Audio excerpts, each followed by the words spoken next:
What's up, guys? Today we are working on a fun one. We have a already running and riding 1980 Puch Newport 2.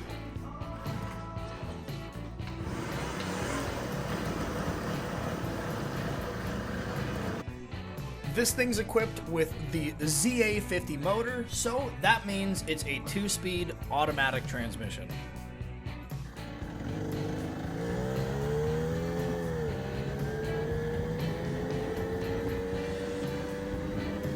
Just getting a feel for the bike, see what it does, see how it shifts, see how it acts while we're riding it.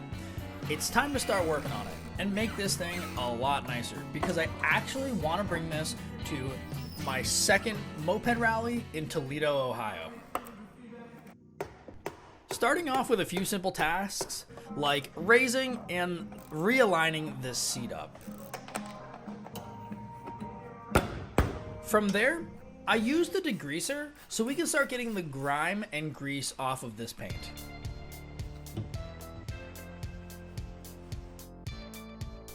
And while I was cleaning it, I noticed that this little cap that actually is where we put our oil, which if you want to see how to change your oil, you can check this video out right here, was actually broken off. And I tried to get it out really carefully and ended up just pushing it in the motor.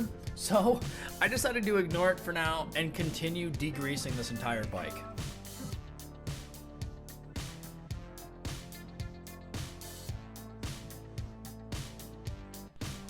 With the top layer of grease and grime and dirt all off of this bike, it's time to start working on the chrome.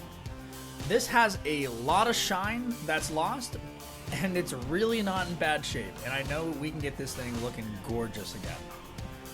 With just a little bit of time, effort, and elbow grease, we were able to get this dull looking chrome back to exactly where it needed to be.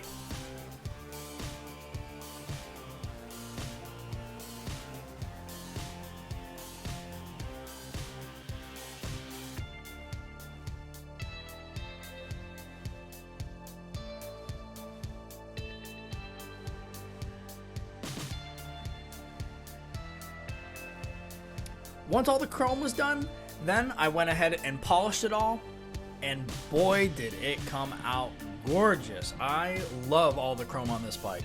Such a good accent for this color. Now it's time to give it an even better in-depth detail. Now I'm cleaning off any extra degreaser and any dirt that is just in the air naturally. Then I applied a spray-on wax and made sure to buff it on real well.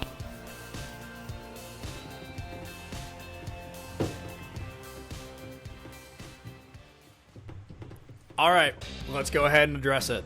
Let's get into this thing. So initially, I am not very familiar with the ZA50s, so I have to figure out my way into this bike.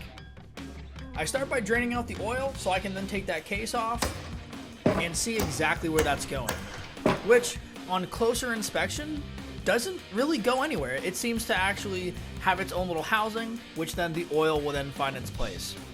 So what I did for the meantime is I actually crushed it up a lot because it was very brittle, and then I ended up just using a good old vacuum and everything came out. And to make sure, I put in a microfiber just to grab any other material that's in there.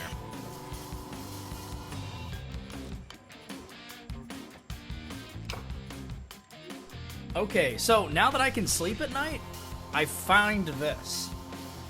Again, I'm not very familiar with the ZA50, however, from what I understand, there are plastic pucks on the inside that wear down. So I'm assuming because this is not metal, it's more of a sludge, a plasticky sludge, our pucks are bad. Take this off and check out the condition of our pucks, which are toast. Here are those pucks. These are often red. Oh, look at that. These pucks have been destroyed. Which I made an entire in-depth step-by-step video on just how to replace these pucks, which is at the top right of your screen if you need to see that.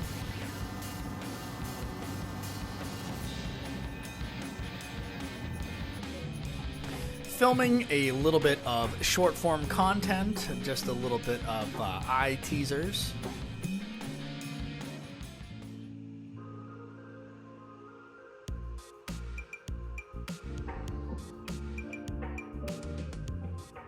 We were ready to reinstall that side case with a brand new gasket.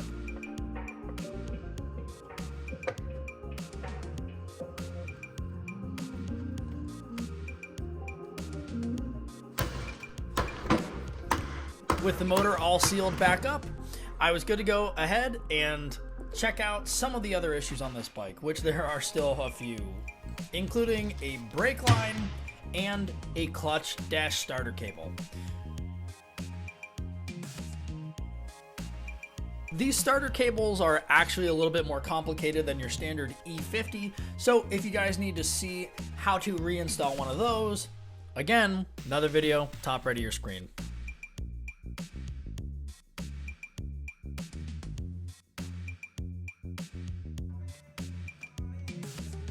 So even though this bike already runs really well, I definitely need to get inside this carburetor, make sure everything looks good, nice and clean, and ultimately is in perfect shape again. Because like I said, I actually plan on bringing this to the Toledo Moped Rally, and one of my buddies is going to be riding this bike.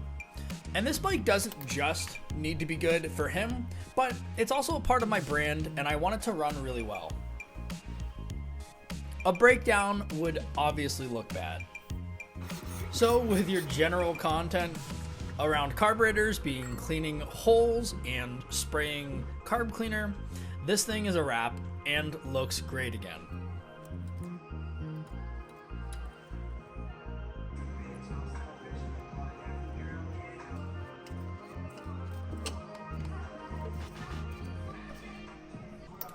Always making sure to throw a new spark plug in and check how the old one looks, which, judging off this previous one, it looks a little rich, but let's throw a new spark plug in there and I'll check it on later on.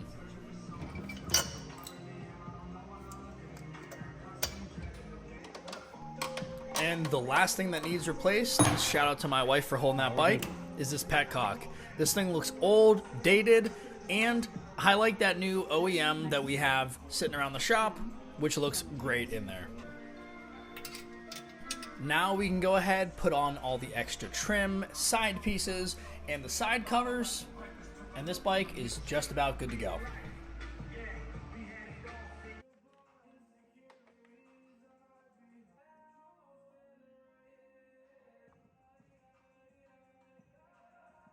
And I gotta say, guys, with that color especially, this thing came out so good.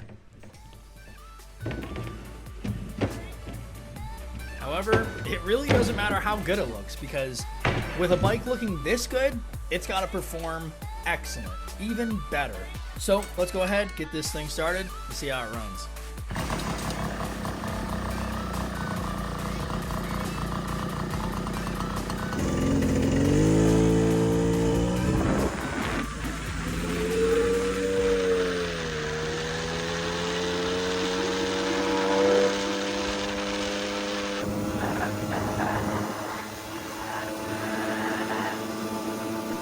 And with that, this thing was all ready for our rally. We brought 4 bikes. One was an extra spare just in case. We had a great time. This was a group of 3 of us. We met so many people in the community, got to ride and just hang out with so many of you guys. We had a blast. Thank you to the Zeros in Toledo, Ohio for hosting this rally. It was awesome. Everything went smoothly. Me and my boys loved the experience. Loved watching to see my own bikes on the road, and everything performed well. We had no issues the entire weekend, and really hope that if you guys are part of this community, that we can see you out at some of these rallies next time. I hope you guys enjoyed this refurbished series of this bike. And as always, guys, ride safe.